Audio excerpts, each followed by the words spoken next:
Where your fear is, there is your task. Carl Jung. Are you consuming your own life force by sabotaging your desire to move forward? I've survived it before. That's all I need is the reminder that each time I've actually survived. More than that, I've changed. Thrived? When I look back and admit honestly where I am, yes. Even if it doesn't always make sense or seem clear at first, every time I've become a deeper, more connected, and as such present or fulfilled version of myself. Funny how I, like so many of us, can forget that when caught in the process of something, especially if it brings up memories of before. How easily we go back to the person prior to the experience. Thankfully. For only then can we acknowledge them, ourselves, from the memories of the past and bring this completion home for what it is. A soul retrieval, one-on-one, lifestyle. Shuffling the Priestess of Life Oracle for the daily dose earlier, I hadn't intended to focus on this, or the hint of past times, lives even, that rose.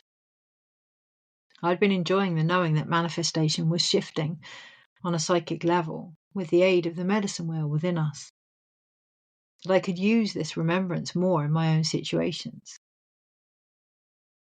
Hearing there was a time you would have presided and held court over such things, randomly selecting from behind power over difficulty.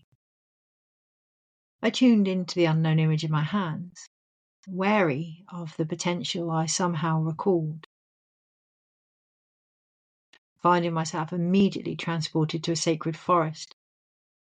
Before me sat Cernunnos, waiting, looking directly through me.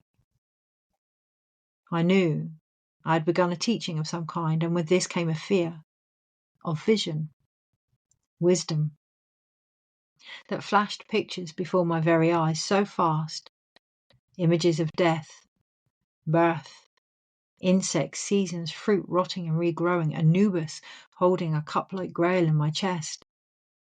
As languages I knew but didn't recognize whirled around me. With my own lymph system connected to spirit, I once again sensed mediumship and its untapped role in creativity. Mind open, Kundalini rising, I felt the familiar nausea, my throat blocking and opening at the same time, eyes blurring, body feeling as though it was crossing over, and with it came a direct sensation of madness I had experienced so many times before when this had occurred. The song Dark Horse, with lyrics for the new moon at the end of the month playing in my mind, constricted by my own need to control, to fight, to understand. Instead I paused, breathed, remembered I had survived this many times over, praying to Great Spirit to be held in these Heyoka strippings. Visualizing a butterfly in my mind's eye, the wings becoming my own, I heard one word: emerge. As I turned over, idyllic times, the garden, paradise, beneath which sat courage, strength, fierceness, and family. Today, be honest.